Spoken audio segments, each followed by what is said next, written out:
Good evening, everybody. Welcome along to Rabble Extra on Tuesday. My name's Brian, and alongside me tonight we have Craig and Ross. How you doing, boys? Mate, I'm good. I kind of forgot how bad that intro is because I've been off for a few days. It was really, really bad.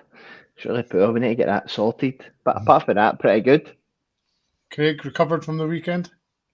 We're going to talk about it. I'm all good, mate. All good. So, guys, obviously we had the Rangers Bayer Leverkusen game on Saturday, which was the friendly before, obviously, the big game on Thursday. Ross, I know Michael Beale said pre-match that not to really take too much attention to his selections as far as starting. Couple of interesting startings, I thought. Mate, I thought Matondo starting essentially as a second striker with Kent floating in between. I thought that was a bit different. Something that we've obviously not seen before. It's been wingers hugging the touchline. Our good friend Nicholas in the comments for the South Wales Loyals. He'll be very interested if we're looking at Matondo maybe getting more minutes. I thought Adam Devine looked very accomplished at left back. And I think it was interesting after that when Michael Beale came out at the press conference and said that they had utilised John Flanagan very effectively as a right-footed left back during the time here. So maybe with Yilmaz being injured and Barisic just about to get locked right out of the World Cup, our silver tail, maybe Devine will get a chance to stake a claim there, which would be very interesting. Yeah, I mean, Craig, I've always liked a right foot on the right and a left foot on the left, but we have, as Ross has just said, utilised a right footer at left back. I don't think it's very common that a left back plays right back. I think it's more predominantly the right back plays left. But I suppose it adds another string to Adam Devine's sort of bow as such. You can, if he's versatile in two places, then it gives us another option, doesn't it?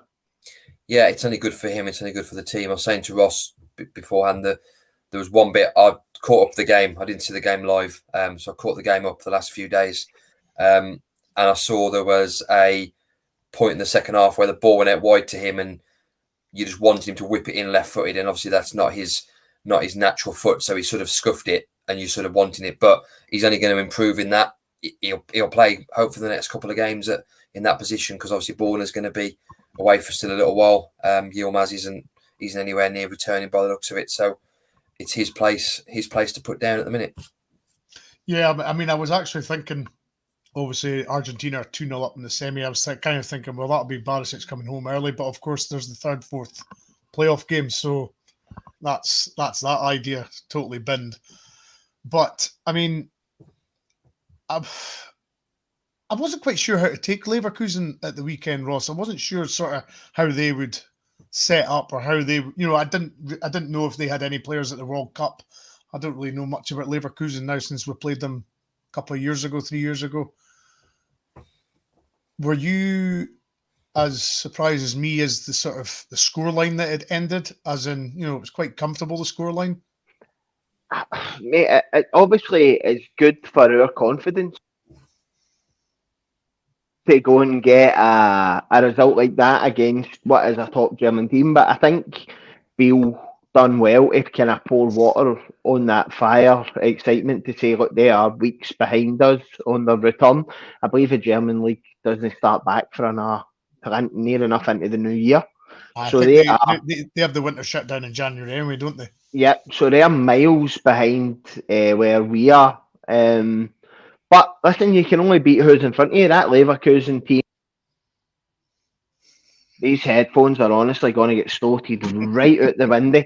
That Leverkusen team would give your Ross Counties, St Mirren, St Johnstone's a tough game and would dispatch them with relative ease, Brian. So I think the players looked engaged. They looked as if for the first time in a year they're buying what the manager's selling. And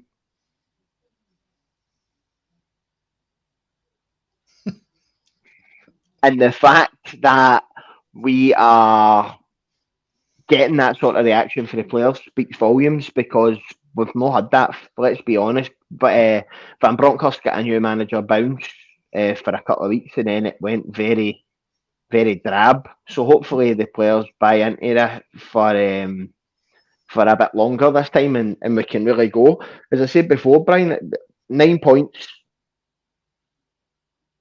9 points in the league is not by any means an unassailable lead, especially with 3 Old Firm games, 2 at Ibrox to go.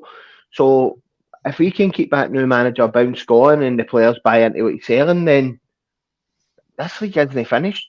Would you have agreed that if the current, the ex-management team had remained in place, that 9-point lead was unassailable? Yeah. Van Bronckhorst wasn't getting us tune at the players at all, was he? He wasn't. We never had. Fuck my life. We used to speak about playing with a handbrake on, right? But what we were trying to shoehorn players into Van Bronckhorst's philosophy. I think a lot of these players work best when they're given a bit of creative freedom. The likes of your Tavs, your Bornas, your Kents, Malik Tillman, players like that who want to move about and make space. Craig, I was on here talking to you for about 20 minutes and it never done that once. As soon as we come on, it's like, fucking shut your mouth, stupid. And it's just trying to shut me up. I reckon that the players are going to enjoy that bit more freedom. And I like us like a gang. I spoke about it when Martindale was linked. His team play like a gang. I like us hunting in packs. Everybody fighting for each other and having that kind of gang mentality. I like all that in a team. And it's about now promoting that change of philosophy and also getting the players fit enough that they can do that chasing and harrying for a full 90 minutes. Yeah. I'll ask you both, but I'll come to Craig first. The one thing I did see about, well, I don't know if it's a confirmed story or not, but I did read that Adam Devine wasn't too complimentary, could we say, about the ex-management team. I read that online, Craig. First player I've seen come out and dig him out basically and say nobody was enjoying it. I mean, it's very unusual for sort of Rangers players to come out and dig an ex-manager. It's not a common thing, is it? No, it's sort of the thing that you do see at other clubs quite often, but you don't really see it at Rangers. They sort of have a bit more standards and class than sort of digging at the ex-manager. Now, a lot of them did tend to ignore Gio's goodbye post. There was only a couple that I think liked it and sort of shared it.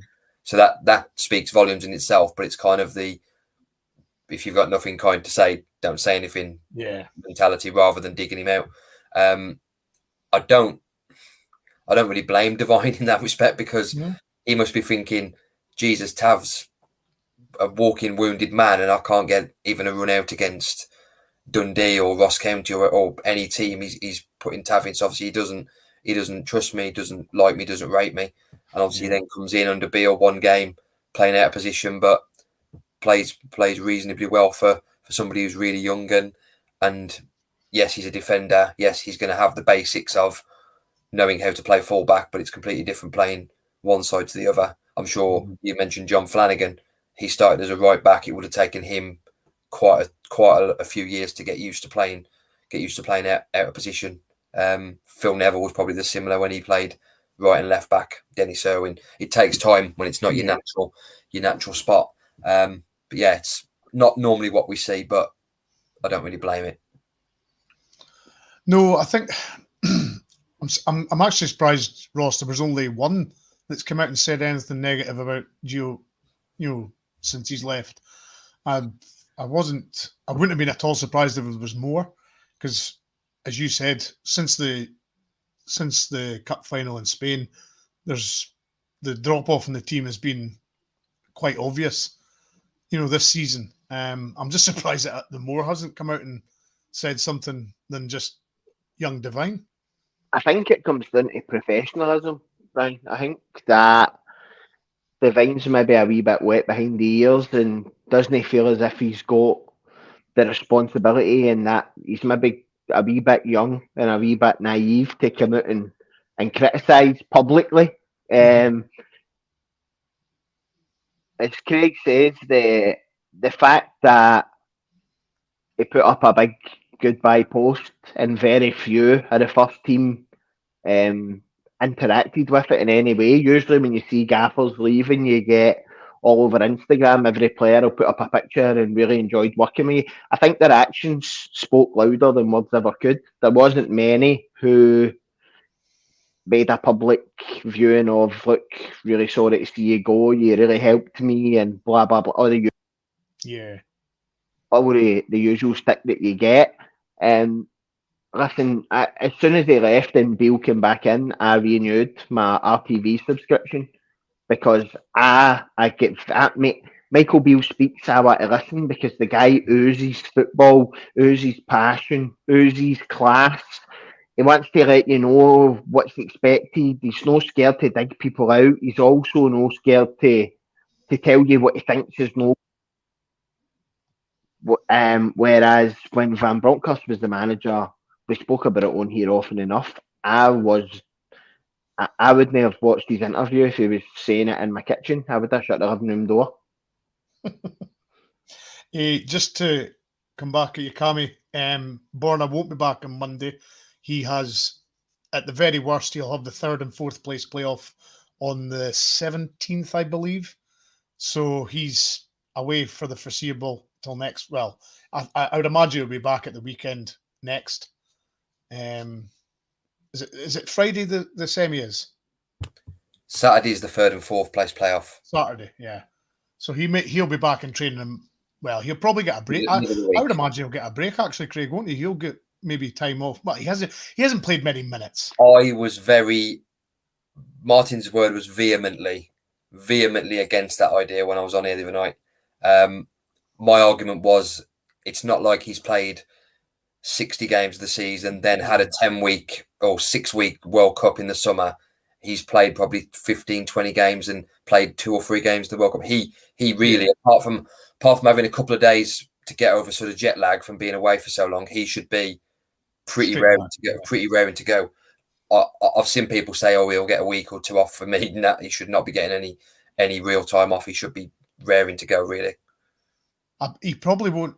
He'll probably be wanting just to get back and playing under Beale, Ross. Yeah. You know, he's if it was the other way around, if the old management team were in place, I think you would have seen him maybe saying, "Oh, I need a week or 2 extra off," you know. But I think he'll be, as Craig's just said, you know, he'll be raring to get back in and wanting to keep his place, obviously. Well, under Van Bronckhorst, he was the first name on the team sheet in the left back berth. You've had a £5 million player sitting getting splinters in his hip, not able to get on the field because Barisic was Van Bronckhorst's choice. Barisic will want to get back and get back in there. I know it's only a friendly, but the boy Devine had. If everybody hits the like button as much as I hit the mute button on these headphones, by the way, this will be a record podcast for us. The boy Devines came in and looked very competent at left back. So he starts on Thursday night at left back, I would imagine. Unless something changes and we go maybe with, if Goldson and Davies are back fit, they 2 slot in at centre half and maybe King moves out, but I don't know that King's got the athleticism that we would be looking for to play at left back. It'll be very interesting to see, but Barisic will want to get back, especially before Yilmaz gets fit. He'll want to get back in and stake that place, because I watched the game at the weekend and I think I put in the group chat, Yilmaz in that formation where that much on the left wing is a tasty thought. It really is. It's a tastier thought than that bot that's in the chat now, trying to get everybody signed up to dirty websites. I'm sure the admins will do their work there. So I suppose we'll quickly go over the Leverkusen game. Nice to see Tillman getting a a starring role, Craig. He's been played out of position, maligned. He's not had a great time of it so far. But it was nice to see him getting two different sort of goals, one from a corner especially, which I was totally amazed at. Yeah, I think I watched the game back over the weekend, didn't see it live. I thankfully then I could rewatch the two goals and sort of skip back. And one thing I did notice was it's been a long time since Tav's put a ball in like that for the first goal. Sort of, it's not hit and hope into the box. It's very near post, whip it in, one touch, whip it. Really, really impressed by that. Tillman's finish was brilliant. Second goal, similar. I was like, when I saw we'd scored from a corner, I was like, what? what has happened for us to score from a corner? But yeah, so I think it was just Ross said before, it was just like a different team. I think Brian, there's probably a bit of meat in the bones of the comment that it makes a difference having a qualified coach lining up for set pieces rather than the old goalie coach's boy who's got a job through nepotism, who is a goalie coach who was taking the set pieces. Yeah, I think that things can only get better than that, to be honest. Yeah, definitely. I mean, if you're going to get any good at set pieces, Craig, you want a guy that's dedicated to it. You don't want somebody that's got a job with the club already, but that's not his speciality. I mean, that's ridiculous, isn't it? Yeah, you want somebody that's there. You want somebody that's not shoehorned into that role, and it's kind of like, well, we haven't really got anyone for that job, so you're quite good at the job you do, so we'll give it you as well. We don't want that. We want someone who, I think, is it Harry Watling, the chap who's taken over the set pieces? Really impressed by what I've seen of him so far. Comes across well on the training ground. So if that's the impact he's had after 7 or 8 training sessions, I'd like to see what sort of 3 or 4 months. Because we're not going to have, apart from the odd cup game, we're not really going to have midweek games to sort of break that up. They're going to have a lot of time on the training pitch. Yeah. One comment I'll bring up, Ross, that I brought up in the group chat today is this young Chelsea left back that we've been linked with. I had never heard of him, don't know anything about him. The only alarm bell that I seen was that he's had a couple of years of injury nightmare, and I thought, well, that's the last thing we need, is considering our injury list already. Are either of the two years able to shed any light on this young lad? Don't know anything about him, mate. But again, if you've got a team like Chelsea, the way they stockpile the best young players, Chelsea's, Man City's, Man United's, a boy who is playing at under 18s level, Brian, they're growing, their muscles are stretching, they're probably in that transition period between being a juvenile and becoming a man. Mm-hmm. Their testosterone levels are massively all over the place. I know myself, Sander went up to Perth at 5'4" or something and came back 6'6" and a big hairy bastard.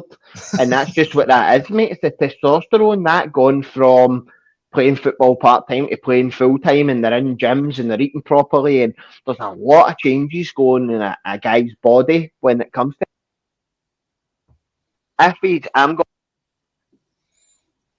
my finger's going to be like Popeye's arm by the end of this. It really is, man. The repetitive strain in my right hand, and no for the usual reason. Mate, they're the kind of players that I wouldn't mind us gambling on. He's not going to be on major money. He's obviously got something to have been picked up by Chelsea at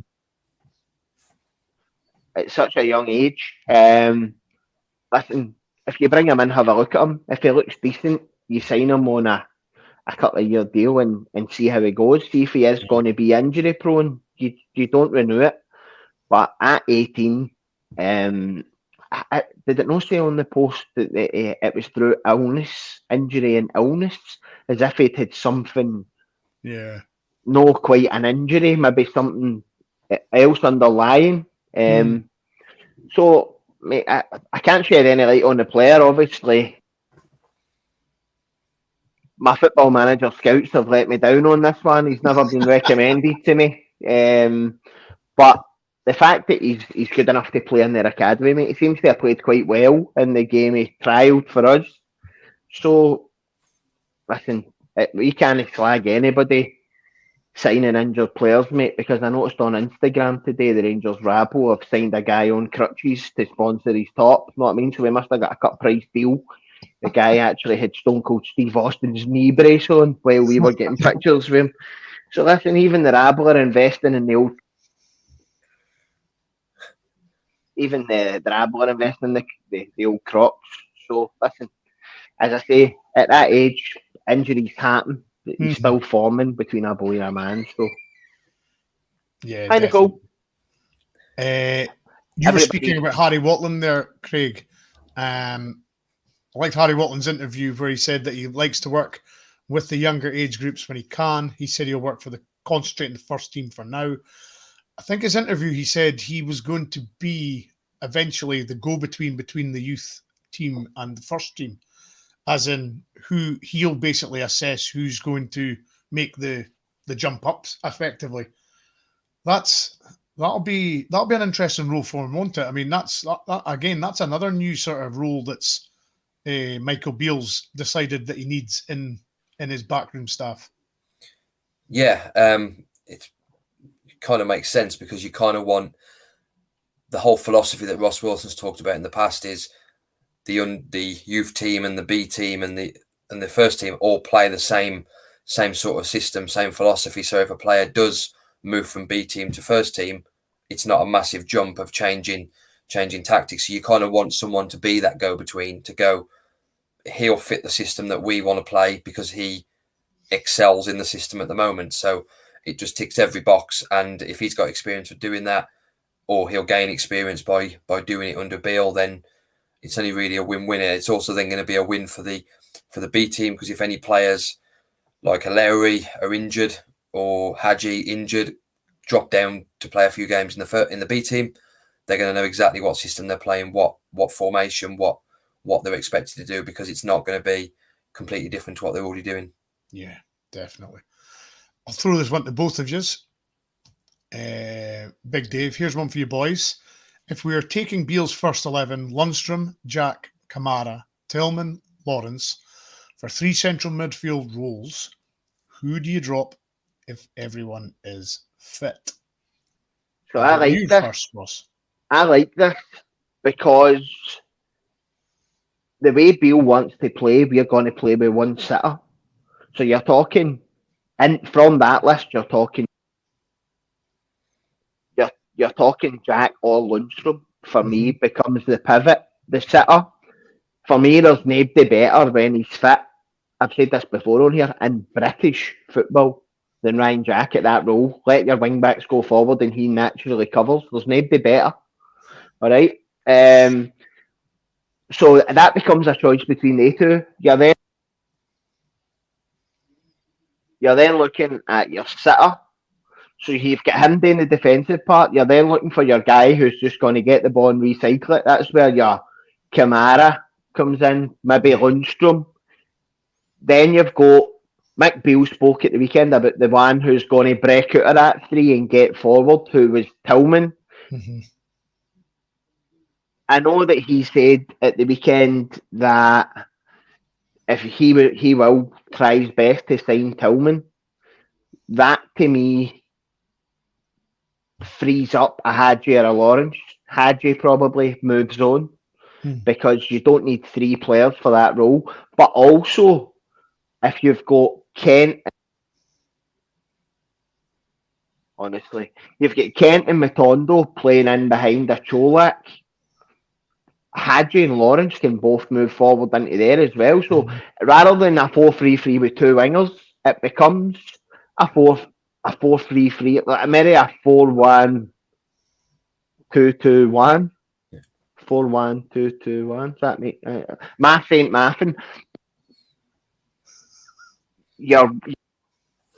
I'd take them off. They'd be your wingers become 10s inside forwards, and Hadji, Lawrence, Matondo, Kent can all play there. So all of a sudden, you're playing to fit your players rather than trying to make your players fit a formation. Do you know what I mean? You're finding a role. You're finding a role that suits players' abilities. You're building the team around the players rather than building the players around the formation. I think it'll be interesting. I don't think we have a set 11 that you could say that's your best 11.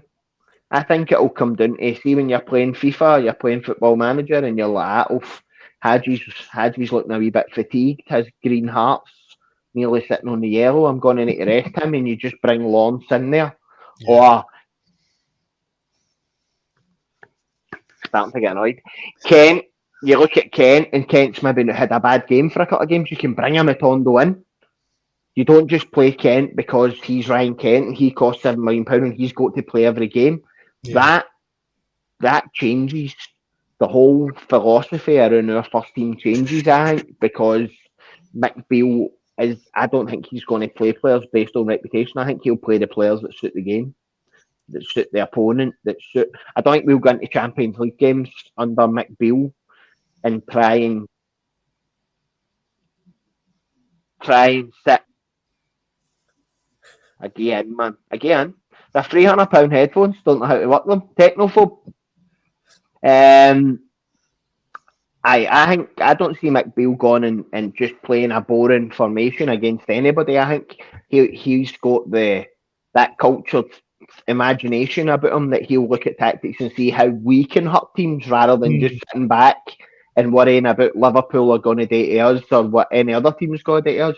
And I think in the past, that's why Beale and Gerrard had Celtic's number. Because we went at Celtic, we played against Celtic as if they were Aberdeen or Dundee United and went and hunted them down. We never sat off them, we weren't scared of them. And that's the difference. That's right, Craig. I mean, you're looking, you're looking at that first three names as the potential sitters, as Ross said. Then you're looking at sort of Tillman and Lawrence. That could play the inverted forwards as the same as Matondo and Kent.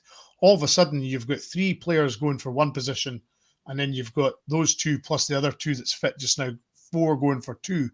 Suddenly, when you look at it like that, the midfield numbers are not quite as bad. Whereas the old system, the numbers were really bad. And just to say 3-0 Argentina, game over. Yeah, I think, similar to what Ross said, I think you've got 2 players there for every position. So you've got Lundstram and Jack who can play the holding role. You've got Kamara and Lawrence who can play the left side of the 3, winning the ball, doing a bit of the sort of ball playmaker role. And then you've got Tillman and Hadji who can play the between the lines role or push on and be an inside number 10 if Kent has had a bad few games or he's not struggling. We're not going to be in a position where we're having to play the same players every game because they're the only player that can play in that position. Beale will, I think, he'll do what Gio made out originally he would do, which was adapt to each team. But where has he adapted to each team and reacted to what they were going to do to us? I think Beale will adapt and he will put our philosophy onto the opponents. So he will play against Ross County and he might play Lundstram, Tillman, Lawrence, but then against Celtic he might play Jack, Kamara and Hadji. So he will adapt it. It won't be a case where the midfielders are playing 40, 50 games a season. I think there's going to be quite a lot of rotation, which hopefully will be a good thing. I think as well that'll stop the burnout of players and guys like Tavernier and Lundstram playing with injuries, because I think that was a big criticism, Ross. Towards the end of Gio's tenure, there was clearly players playing with injuries, but they carried on playing. Again, Brian, the biggest problem we had was we loaned out the boys, the Zarowski or the Cow. We loaned him and left ourselves with literally Tav to play there. Devine wasn't trusted. Now, Mick Beale's went in, gave Devine a shot at left back. So to me, the performance he put in, that puts him right in the frame. See, if we're playing a game midweek and then you're coming to play a St Mirren or a Dundee United, maybe now Cav becomes one of the guys who can get a rest every. I'm genuinely going to end up throwing these headphones right out the window, but I'm going to be wearing them at the time. Just dive feet first right through. I see all the troops wanting to do a crowdfunding, but listen, they're very expensive headphones. I just don't know how to work them. All right, You're going to have to get the instruction manual out. well, Brian, I'm a man. So what did I do with the instructions? Never even took them out the box, mate. What happened was I ordered headphones for work. They sent me 2 pairs, so it was a case I get these ones out of the work. So when I'm working from home, aka podcasting, I can use them. So I'm going to need to wait till I go back to work and get the instructions with the other ones. So listen, it's probably best for everyone because they're definitely trying to shut me up. Just on this sort of comment from Matt Gunner, if you haven't seen this assist from Messi, then you really have to. It's a thing of beauty, hard work, perseverance. He absolutely pulled Soros' pants down, didn't he? That was Garvidal, wasn't it? Yeah. And he's regarded as a £60 million centre half. So, aye, Messi is too good, mate. Yeah, he's almost. I think he's almost going to do a Maradona did in '86, carry Argentina to the World Cup. Looks like it. I was listening to the Fountain of Knowledge that is Slaney on the Open Goal podcast this week, and he was talking about him and Cy Ferry were talking about how Ronaldo, as he gets to the end of his career, is essentially taking a massive shit on any bit of legacy that he's left.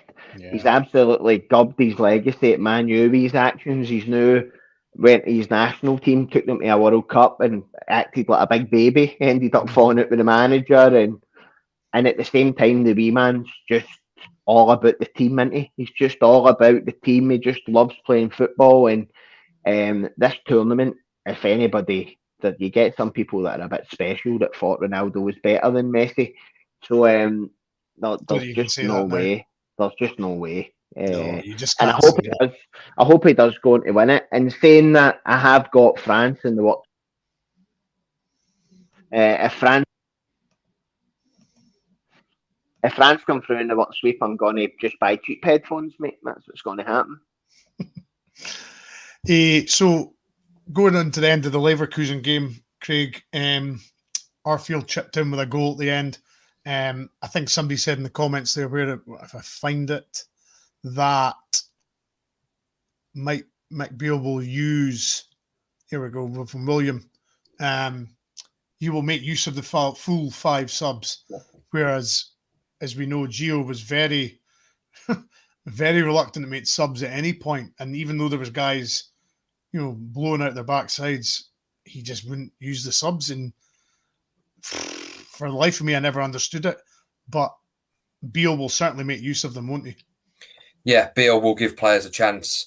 He'll make the use of that. I'd be very surprised if there's games where we don't make for all the 5 subs at different points during the game, whether that's tactical, whether that's necessity because of injuries or players that are struggling. I think he'll make use of that, and that's just because he understands the game. He understands the mentality in Scotland. He understands the physicality that it's not like playing in Holland or Spain where you can sort of, it's slower paced. It's much more physical, and he'll just make use of it, and it will only benefit the players and the team overall, all being well. Absolutely. Your headphones are getting a paste. And why there was one somebody said get a YouTube tutorial.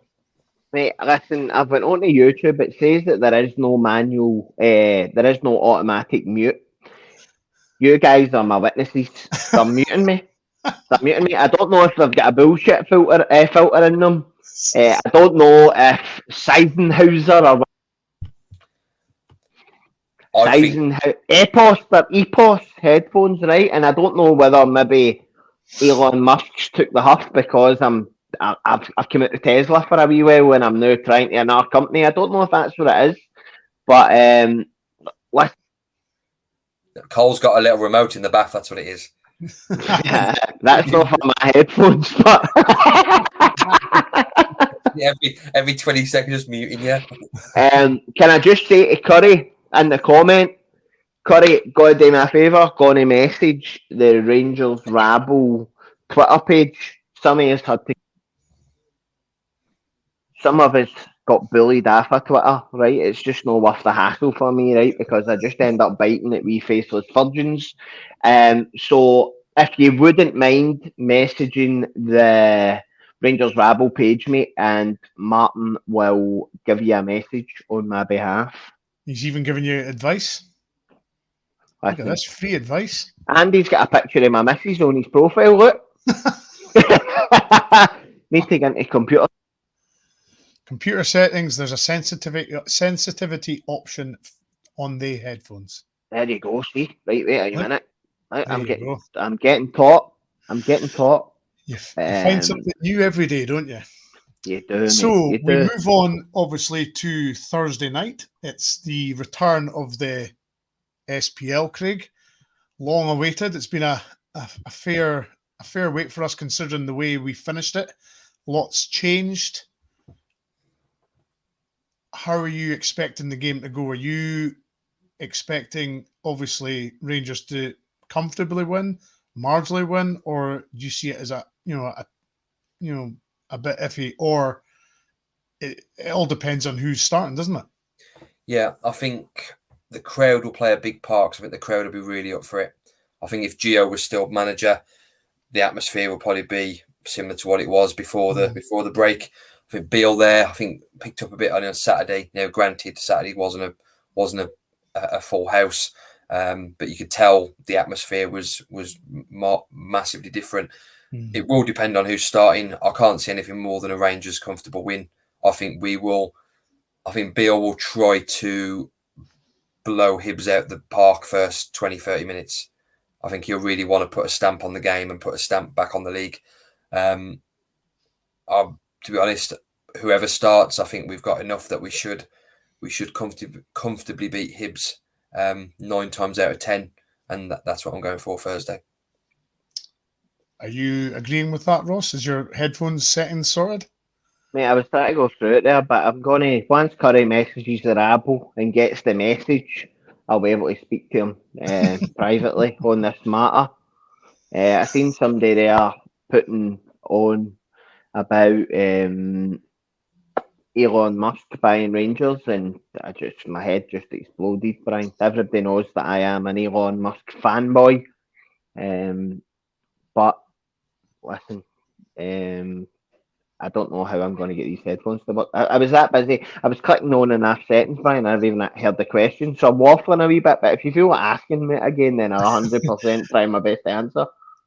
How do you feel the game will go on Thursday? Obviously, as Craig just said, the atmosphere. It wasn't obviously a full house on Saturday, but the atmosphere was there, which was something that's lacked for a long time.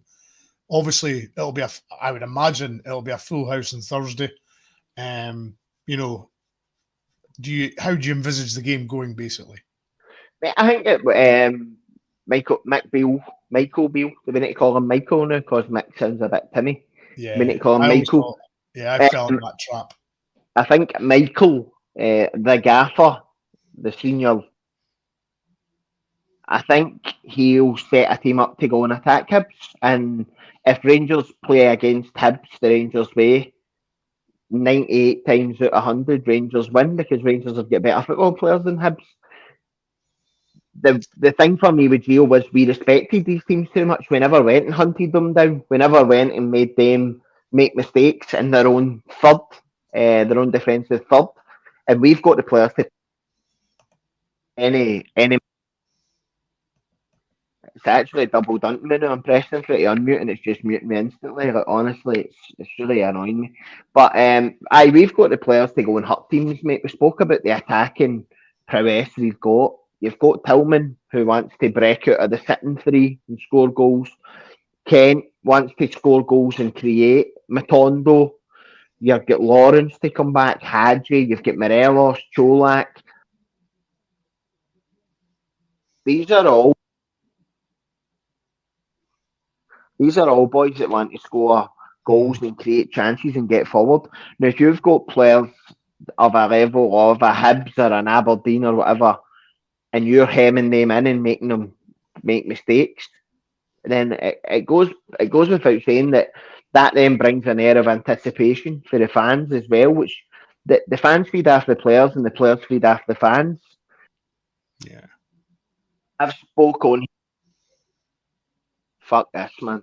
I've spoke on here before about us coming on to do pre-match reaction on games, and you take one look at the team sheet, and us sitting as fans were like, this is going to be turgid. That was the word, wasn't it? Turgid. It came from nowhere and kind of stuck with us throughout the Geo tenure.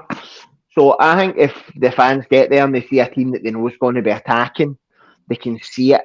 That excitement builds, and then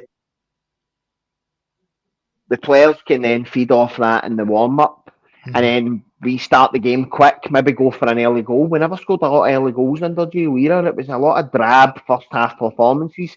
So I think that there's a lot of. I think that the fans will feed after the players will feed after the fans, and that all starts by the manager's pre-match interview, getting you buzzing. You know that the players are up for it. You know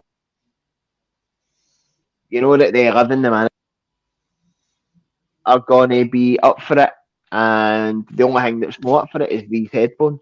These headphones are not up for it under any circumstance. Thank you for the 179 super chat. Beep, bop, boop. Best name on the place. Properly. The best name. Craig, milk. Oh, it's no, he's missed it. would you sign Lyndon Dykes? Would you sign him? Has Craig went all CFC Mick on us? No, he's blinking. I didn't know if you were asking Ross or me. I was asking you, sorry. Oh, personally, I wouldn't, but I could see Beale, if he had him at QPR, I could see Beale maybe taking a punt on him. Maybe not in January, maybe in the summer. Because he obviously would see something in him. Was he there? He was there at QPR already, wasn't he? Yeah.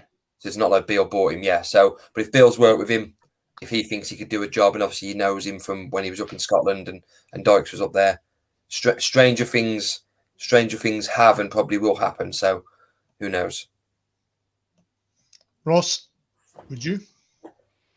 Mate, I think like Lyndon Dykes is a useful player, but I think he's worth of Morelos. He's physical, plus obviously Xander was at Queen of the South, and he's a big snake. So listen, he's not the type of person you want when about your missus, put it that way. And also, thank you, Brian Howe, for the super sticker, £10. That's amazing. Thank you very much. I think I see one or two comments about Porteous, but I think we've covered that quite heavily, so we'll dodge that one. I don't want to go over old ground, as they say. How do you envisage the team setting up, Craig? I mean, Gio's, as I said there, just before, with the 4-1-4-1 that he's potentially going to go with, it suddenly frees up an attacking midfielder to go more advanced than with Gio with the two sitting. It gives him more options, but it's a selection headache as well, isn't it? Yeah, I think he will go. I don't think he'll go necessarily 4-1-4-1. I think similar to what Ross said, he'll go 4-1-2-2-1, sort of. Yeah. Very, very fluid. With the two players, Kent, Matondo, Sakala, whoever he is, playing more in unison with the striker rather than hogging the touchline like they have been under Gio. I think similar team to Saturday, maybe Lundstrom coming in, but I wouldn't be surprised to see Kamara getting a big a new lease of life under Beale. Obviously, knowing him from when he was there before. From what I saw of the game, Kamara was pretty steady Eddie, but a lot better than he was under Gio when he was sort of shoehorned into playing, and he didn't look didn't even look worth 50 grand as the song goes. No, definitely not. Brian, can you ask Craig what is over his right shoulder? What's that orange thing? Oh, that's Thor's hammer. That's a 3D. That's a 3D print, and Thor's hammer's behind it. So that answers the question. If he means over the other side, it's the Iron Man hand. But I'm a bit of a Marvel geek. There you go, Curry. He's a bit of a Marvel geek. So that clears that up. This is interesting as well, Ross. 4-3-3 high press. I think the 4-3-3 can be very flexible. I think certainly there'll be the striker up top, obviously, but the other five, or four, advanced midfielders, because obviously there's going to be one sitting, one striker. So the other four are going to be quite flexible, aren't they? I think so. The fact that he started with two up top and Kent in behind at the weekend is interesting. Is that something that he's looking at? Could we see Alfredo and Cholak with somebody behind them? Is that something that we could see? Listen, I've been very, very open on here with my thoughts. There's everybody's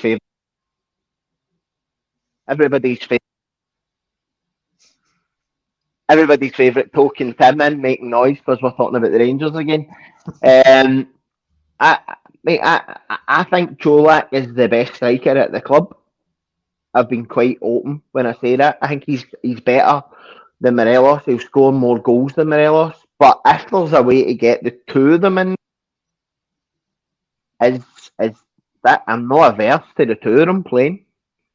At the weekend, I think on Thursday night, I think you'll see Cholak up top with Kent and possibly Tillman in behind him as tens, with Kamara, Jack, and other. What I do think as well about Mick Beale is once we start getting a 2-3-0 lead against teams, you'll see the likes of your Lowrys and your Charlie McCanns getting game time. I think that Harry Watland's is to get these boys mentally in a place where they can expect to get game time and they're ready to take that step in. I think that that's the beauty of having a guy who is essentially the link between your youth team and your. I believe he said he works for the midfielders as well, predominantly. Which, looking at the midfielders we've got coming through from the B team, your Charlie McCann, your Alex Lowry. That's where a lot of your B team success and pathway is, between that and forwards. When you look at Lovelace and Ure and players of that ilk as well. So it's a really exciting time to be a Rangers fan, and I'm very happy that I was Team Mick Beale right for the very start, because there's a few fans with egg on their face, human omelettes already, after a game and a bit of training and interviews, mate. I think this guy's going to be cracking for us, Brian. I really do. Yeah, I mean, Craig, there's the option of Cholak or Morelos. As Ross says, we've never had the two of them up front before. Do you envisage seeing it happening under Beale?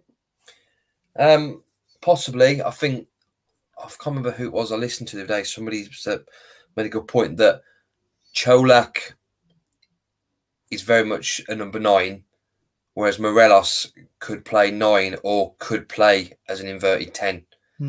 So then that might be how I don't see him playing the two up top 9-10 sort of old style 4-4-2. Big man, wee man. Yeah, I think if he's going to play the two of them, he'll play like maybe Morelos Kent behind Cholak and sort of not out wide, not sort of hogging the touchline, but and then Morelos and Cholak, because Cholak, similar to what Morelos used to do, you do see Cholak drift out wide quite a lot, and you sort of think you should be the one in the box on the end of these sort of crosses. So maybe him and Kent and Morelos can sort of be very fluid and swap roles like we do see, and hopefully that gives the likes of Kent the opportunity to get some more goals, which is what he should be doing. But I agree with Ross. Cholak for me is the best striker at the club. The key when fit, you'd probably say Roof would rival him, but Cholak's head and shoulders above. Yeah. Well, does this worry you, Ross? Then, well, yeah, probably Morelos. Probably Morelos. He says heard Cholak doesn't fit Beale's system. Now you're a tactical man, Ross. You play Football Manager. You like to talk tactics. Does Cholak fit Beale's system? What is Beale's system? I've just went on a spiel there a wee minute ago about how I believe Beale will change depending on other team setups and the way other teams are going to play against us. So I see a lot of people quite down on Cholak's link up and his ability to hold the ball up. I don't really see that, Brian. I think if a lot of the goals we've seen this season, Cholak's dropped deep, got the ball, played it out wide, and then been back. And Cholak's got the fitness to do that. I don't see that hunger and desire. I think Morelos has ran his race in a Rangers jersey. I think it's best for club and him to have a fresh start. If we can get a couple of quid for him in January, I would take it. I don't see a club prepared to pay upwards of $1 million for a player who has not looked interested for the past 12 months. But if we can get money from him, I would take it. But I'm quite on that. I'm on the fence a bit with Kent, Brian. I think that I looked over Kent's stats over his 4.5 years he's been here, and he's only scored something like 26 goals. Now, I look across the city, and I know that we don't like to compare ourselves to them because there is no comparison. Only one city is Wash, and I know that because I live with one. For me, Abada, Jota, Giacomakis, they're all goal scorers. Even back to Callum McGregor, David Turnbull scored goals for them. Juranovic has scored goals for him, even though he had his pants pulled down well and truly today. For me, if Kent's looking for 30 grand a week, could we go into the free transfer market, offer somebody 30 who would consistently deliver us more goals and assists? Because even under Gerrard and Beale before, Kent plays really well, but his numbers are not great. He's not going to score you. You're not going to win 3-2 and Kent scores 2 goals in the game, and that just doesn't seem to happen with the boy. I think for the money the two of them would be looking for, we can get better for that wage. And I don't mean that on Morelos as a player. Morelos as a player at top level, you would sign him again in a heartbeat. But would you give Morelos, who's rumoured to be on roughly 35 grand a week the new, getting into his prime years, maybe his last big long-term contract, if he's looking for a 4-year deal at 40 a week, do we offer him that? Because over the course of that contract, you're looking at 8 million, 10 million quid over 5 years. I think there's better value to be had by going to the free transfers. Look, we brought in Tom Lawrence this year, who's going to be a cracker for us. There must be another winger in the English Championship who will offer Rangers with the amount of chances and possession we take, who'll offer us 15 goals a season. Yeah. Kent's not going to offer us that, Brian. That for that reason alone, I would be looking at maybe getting rid of the two of them and spending that 60 grand a week on a couple of free transfers who we can offer then 30 grand a week and get them in. I think the two of them look as if they've ran their race at Rangers and as if they've hit their ceiling and they're on the way down at us. Not saying they're finished as players, But at Rangers, I think they've hit their ceiling and they're on the decline. Just to let everybody know, that's Argentina won 3-0 through to the final. When was the last time Argentina was in the final? Was it 1990? Italy 90? Yeah. Just to add to that, the ball just hit Modric in the face and actually stuck on his nose. Bust the ball, hitting that nose. But I think, Craig, going back to the Morelos situation, I think I was kind of done with him after the Hibs sending off. That was when I kind of thought, no, it's all about you now. You're only thinking about yourself now. You're not really the team player that you were, a few months ago. His bottom lip is well and truly hitting the floor because he's not first choice. Somebody else is in his position. And as Ross says, if I was picking any of the two to keep, I would be picking Kent over Morelos simply because I think you can get. I personally think Kent is certainly more dependable in the sort of a disciplinary standings than Morelos. That's just my personal opinion. I mean, Craig, you might think otherwise. No, I agree. I think Argentina, was it not 2014 they got to the final? I was thinking there was another time, but I just couldn't nail it down. Germany beat them extra time, I think. Kent for me, up until Gio left, I was convinced Kent and Morelos will be out in summer. They won't be coming back. Beale coming in, Kent's the one that I think could maybe be convinced. I think he will flourish. I don't want to use the word flourish because I think that's not a very high ceiling for Kent the last year or so. But I think he'll do well under Beale. I think the way that he plays, Beale will get the best out of Kent the next 4, 5, 6 months. Maybe that will be him also putting himself in the shop window and thinking, I want to get a move. But it wouldn't surprise me at the two if Kent does re-sign. I think it'll all depend on how the next few months go.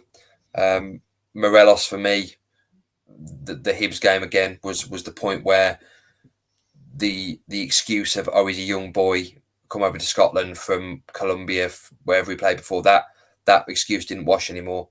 No. He'd had a couple of years of no real disciplinary issues. But the last one was the Celtic away game before the Christmas where he dived and got sent off. Yeah. So I need to add here because everybody forgets and says Morelos has not had a red card in 18 months. He's had 2 3-match bans in that time given by the compliance officer. Mm-hmm. So Morelos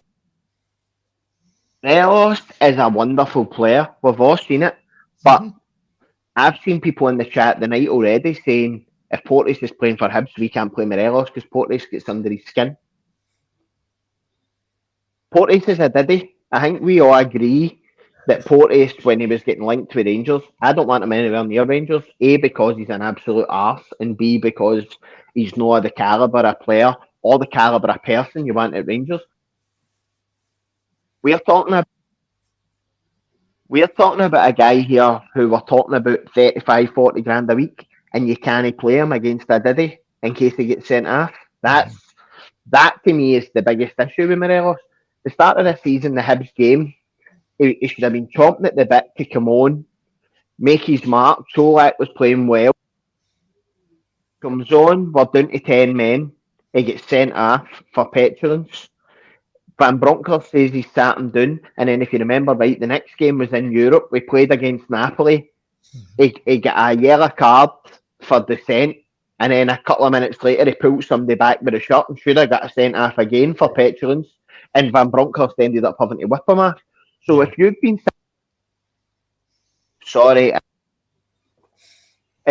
sat down by your manager, looked in the eye and told you need to grow up, and in the next game you go to the European stage and do 2 silly things in 60 minutes and have to get whipped off before you get sent off, is that worth 35 grand a week? It's not worth it to me. No, there's no excuse. It's just That's Kent's stats so far this season. 5 assists, 1 goal. And the 1 goal was against Hearts, wasn't it? Yeah. In the last Against 10 men. Last couple of minutes. Yeah. So When the game's done, yeah. Yeah. Now, so I would be interested, Brian, to see Jota, Abada. What are their stats for this season? They've probably scored as many goals as Kent's got assists. yeah. And again, Probably each. you don't like comparing yourself to Celtic, but at the end of the day, they're 9 points clearers in the league. They're the barometer that we're chasing. And at the end of the day, they're winning games by the odd goal, and Jota's scoring 2 goals. Abada has absolutely haunted Borna Barisic every time we've played them recently, coming in at the back post and scoring goals. So that's the difference. See, for 30 grand a week, we've went and got Tom Lawrence, who probably 20 grand a week. If we play him in the Kent role, he'll give us more goals and assists than Ryan Kent will for less money. So is there another Tom Lawrence if our scouting department, and you'd like to think Mick Beale will be looking at the boy Willock that he's had at QPR, who's at a contract at the end of the season? There's players out there in the English Championship. Yeah. Although they don't have a predisposition for Rangers or an affinity with the club, there's players that are going to give us a better return for our 30 grand a week. And I like Kent. As you know, when I first started on this podcast, I ranted and raved about how great he is. But again, I now look at the bigger picture and I see what's happening across the road and where they're getting all their goals. Kent's just no got that. You never see him at the back post for a tap in. He's always lurking about the edge of the box. And under Bale and Gerrard, they couldn't train that into him. So I just don't see how it's going to change now. No. Okay, Craig, we're just past the hour, so we'll go for a little team prediction, and then we'll go for a goal score prediction and first scorer. So if you can reel off your 11 that you think will start, and then first goal scorer and the scoreline. McGregor, Tavernier, Sands, King, Devine. I don't think Galton and Davies, even if they're back in training, will be back near, maybe on the bench, but they won't be anywhere near fit enough to play. Lundstrom, Jack, Kamara, and then Tillman, Kent, Cholak. Okay. Do you want my score prediction? Mm-hmm. 3-0 Rangers and Tavernier. First goal. Nice. Ross, any changes to that lineup? I don't think he'll go Jack, Tillman, Kamara. I think that's three of a muchness. But I'm trying to think who will go. The interesting one for me will be if Ben Davies is fit, there's a chance he slots in and maybe Sands goes to left back. Mm-hmm. That's what I was thinking of. Maybe Sands at left back. Possible. But listen, the boy Devine never put a foot wrong the other day, so does he deserve his crack at it after waiting all season? So there's a question right away. Does Sands or King move out to left back just based on their experience in the league? If I was picking the team, I would go Devine left back, Tav right back, Leon King, and then if Goldson or Davies are fit enough to play, get 60 minutes with them, they go in ahead of Sands. If no Sands plays, Jack sits, Kamara, and I think he'll play Tillman in that middle three again. Mm-hmm. I think he'll play Tillman in there. It's because in his press conference after the game, he did say Malik has asked us to play further forward, but we feel as if he's better breaking out of the three. So Kamara gives you that defensive bit, but not as defensive as Jack. So I think that they two cover if Tillman goes forward. I think then you're going to have Kent, Cholak. I think he might spring as a surprise, mate. I think Morelos might play behind Cholak with Kent. I think he might go with the two because he went with Matondo and Cholak in that game at the weekend as a striker and a sort of shadow striker. Mm-hmm. So if you're playing Cholak through the middle, there is no better shadow striker at our club than Alfredo Morelos would be linking up with Cholak. Mm-hmm. I think you might see the two of them together. I've got a sneaky suspicion. I think the score will. I was going to say 3-0 as well. I'll go 3-1 just to be a wee bit different to Craig. And get your money on a Malik Tillman opener. Mm-hmm. Nice. Same as the weekend. Mate, I think the freedom that Mick Beale's going to offer Tillman, he's not going to need to have that bit I've always complained about, that he's not quite got the defensive head on. I think Jack and Kamara covering in there, looking after the ball, lets him go. Mm-hmm. I think Tillman could be a really effective under McBeal because he's going to be doing that.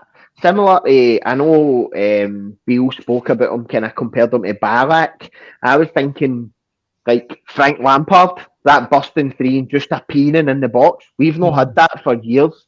If that boy can give us that, and the difference being in there, he wants to give us that. He's went to McBeal and said, "Look, I'm happy to play in the free, but I want license to get forward."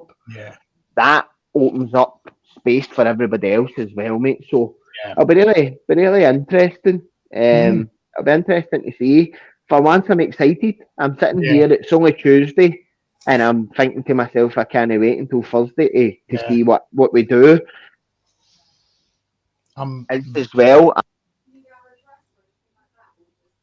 I'm on the preview on Thursday night, and I know in my head I know that the preview is going to be so different because we're going to be talking about how exciting the starting 11 looks rather than how negative the starting 11 looks.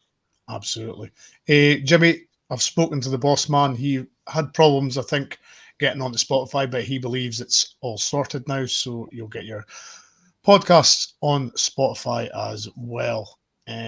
Just going down, I'll have a look at some of the scores that folk have put in. Brian, can I just say I've been banned for mentioning a certain subject, but no, can all, even my headphones are trying to get me sharp, can all people who are members of the Rangers Rabble have a wee look at your YouTube notifications? And I'll leave it at that. If you're interested, all the details are there. Also, there's a few people I've spoke to were members, Curry, who have had to give their memberships up for other reasons, but are a big part of the podcast. Can they guys message the Rangers Rabble Twitter? The Rangers Rabble Twitter, and Martin will copy and paste the message on there for you. All right, and hopefully everybody who sees the message and is interested will get in contact. There we go. That's the most diplomatic way I've ever heard that going out, but there we go. Matt Gunner is 5-0. I like that. Brian Howe 3-0. Tillman first scorer. 2-0 Cholak from Caroline. Nicholas Moore 3-0 Rangers. Kent first goal. That'd be worth a few bob. William 4-0 Kent double Tillman. Kent double Tillman Cholak 1 each. A lot of Tillman here, Ross. You've 3-1 Rangers Tillman. A lot of. How many bits is it that? Yeah, Tillman's getting a lot here. Look. 4-1 Rangers Tillman and Dafty Portier sent off. I would bring a cheer to the crowd, wouldn't it? That's not nice. He's not a Dafty. He's a Diddy. 3-1 Tillman again. True Blue 1872 4-0. Look, it's now again, Craig. Before we just finish, all these scores are coming at us. It certainly wouldn't have been the case 5-6 weeks ago, would it? No, would have been sort of going 2-1 or 1-0, or some people would have been saying draw 0-0. Yeah, it's just a completely different atmosphere from one bloke coming in who looks like he should be the baddie in EastEnders a little bit half the time. Old Mr. Beale. But yeah, it's just a lot of. I'm similar to Ross. I've listened to interviews and I'll listen to it and then I'll listen to it again. It's like, oh, I'm so buzzing for the bloke being there, and just hope it continues for the long run. Curry, same back four started: Glenn, Ryan, Lowry, Tillman, Kent, and Tony. 3-0 goals. So I'm liking all this positivity, folk. I really am. If you've liked the podcast today, give it a wee like on YouTube. We're on obviously Twitter, Facebook, and Instagram. If you can go over and give us a follow on those platforms.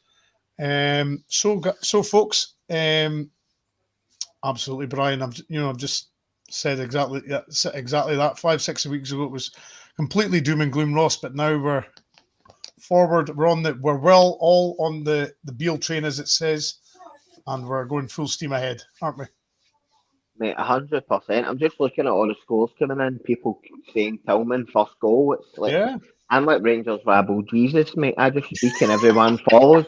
It'll be every night out I go and's a cheap night out, mate. I just ask for tap water, turn it into wine, feed everybody 5 loaves, booth, 5 loaves, 2 fish or whatever that thing is in that big old book. We bet builder, Morelos first, Lowry last goal, 5-0. Now that's that'll be worth it. That'll be worth a few bob, believe me. Getting the first and last goal scores correct. But thanks to everybody in the chat for getting involved, asking questions.